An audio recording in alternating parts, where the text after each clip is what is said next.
Right, I'm interviewing Jack Brown today, exactly a week out from his first day of running the ultramarathon. We're on day 93. Jack, what are your thoughts on your training? How it's gone? 93 days down, only 7 to go. Yeah, it's gone really well. I couldn't really have asked for much more from the training block. Been quite fortunate with injuries, and the body's held up quite well. It's obviously been tough, some long training days in there. But yeah, like prepared the best I can.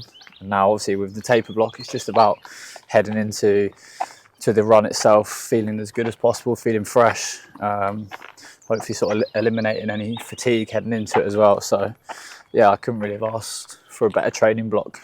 Yeah, and you mentioned your body's starting to, it was obviously feeling a bit sore when you were doing main, very bulky blocks, but how's it feeling now? Is it feeling like you're going to be recovered, you're going to be fresh and ready to go when it actually hits the first day? It's definitely a bit battered and bruised from a heavy training block, but yeah, feeling a lot better in the last couple of weeks where we started to taper down. Obviously still got a week to go, so it's going to be super light this week. Got one run left, which will just be a shakeout run, and then we'll just be focused on getting the body as fresh and recovered as possible, so that we got the best possible shot to nail the challenge. Through all this, you've been still playing rugby, had a game last week, have a game tomorrow. How have you been balancing everything, especially with your prioritising your recovery leading up to the ultra? You're going to have a game tomorrow, you're going to be stiff and bruised after it. How are you working through that? How are you managing it? Yeah, I think it's definitely an added challenge. It just means you've got to be more disciplined with your recovery, with your nutrition and all that sort of stuff. But I think when I was sort of weighing everything up, whether I wanted to step away from rugby for the training block, ultimately it come down to, like, I enjoy playing. It's what I love to do. I'm enjoying my time at Bedford at the minute. It's exciting times down there with the club, so I wanted to be involved. And yeah, so it was a decision that I wanted to keep playing rugby whilst running for the ultramarathon. And yeah, it obviously increased my workload quite a bit, but it was a decision that I wanted to make. So yeah, just make sure to pick a rest weekend for the ultramarathon, and then as soon as the ultra's out the way, we'll be straight back into playing the week after, hopefully. Let's hope so. Let's really hope so. We'll give viewers the updates as you're running through and how likely we think you're actually going to get to that next week. Just diminish every second. Yeah. Every day it just drops by 25%. So Jack, obviously next week, big day. You start off, you're running it over 4 days. What can people do to support while you're actually running it? Obviously, it's going to be long. It's split over multiple days. Are people able to come and join you while you're running it? Is that what? Yeah, definitely. We're going to put out sort of animated graphic of the route on next week. So if people want to come in and jump in for whether it's a kilometre or 20 kilometres, whatever it is people want to do and feel comfortable doing, then yeah, I'll be super grateful for the support. Obviously, it's going to be a lot of time on feet, a lot of running. It's going to get quite boring at times. So yeah, if people want to jump in, a lot of people have already reached out and said they want to jump in. So I think we'll have people running with me for almost all of across the 4 days, which is pretty special. And the more people we can get involved and support the challenge, the better, really. And a quick note is, if you don't want to run, that's fine. You can still cycle next to him, whatever that is. However you want to transport yourself with Jack, that's absolutely fine. In terms of the animated graphics, is this going to be like a live tracker following you up through, or what are we sort of looking at here? Depends what Niall Corcoran can magic up. He's head of media. He's a little wizard. So whatever he can muster up, really. Yeah. And in terms of contacting you, say they realise they can join in on a day. In terms of contacting you, I'm guessing you're going to have someone managing your social media. Niall, probably.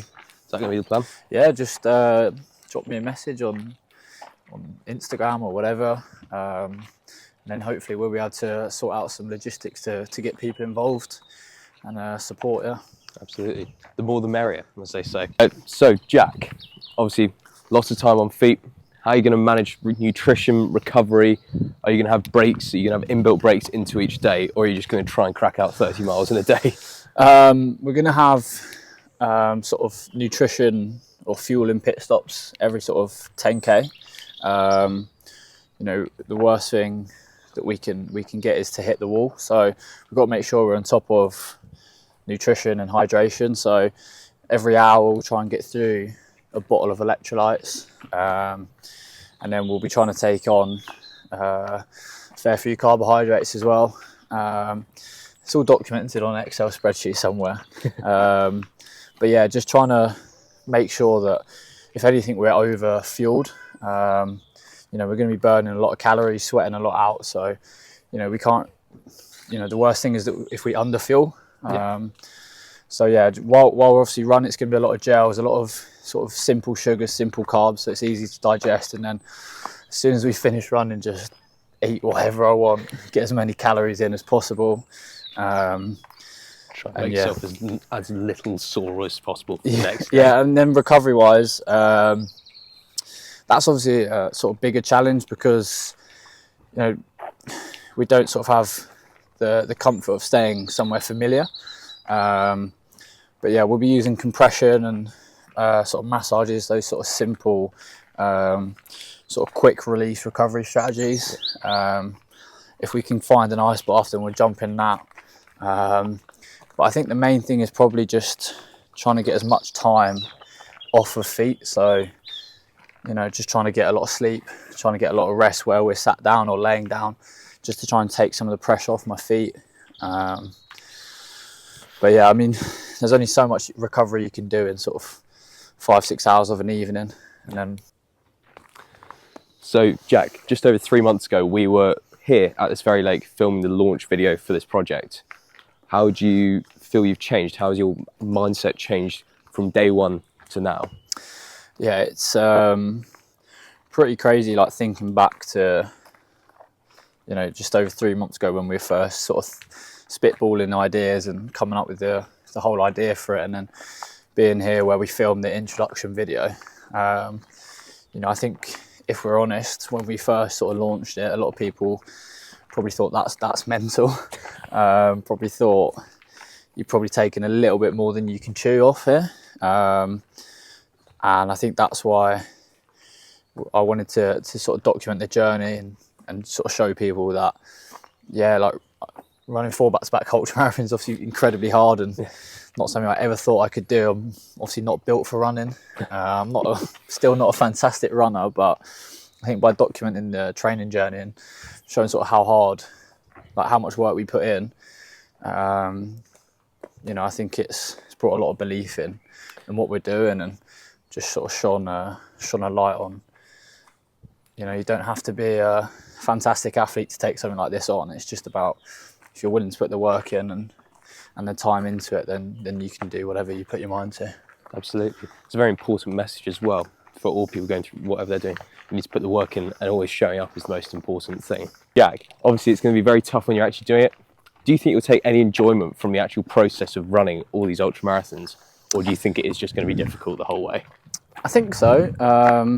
It's obviously going to be really difficult physically and probably even more so mentally at times. But I think we've just got to like frame it mentally as, you know, being grateful that we're able to do something like this and do it for such a good cause and keep reminding ourselves of why we're doing it. And I think that will probably get us through it. And then I think also we just need to take enjoyment in the fact that we're able to do something so special for such a good cause, and to do it alongside some of my really good mates who are going to be there supporting along across the 4 days. I think that's really special. That's a memory that will last a lifetime and something you tell your kids about. So yeah, it's going to be really tough, and there'll be times where I'm questioning what on earth I'm doing.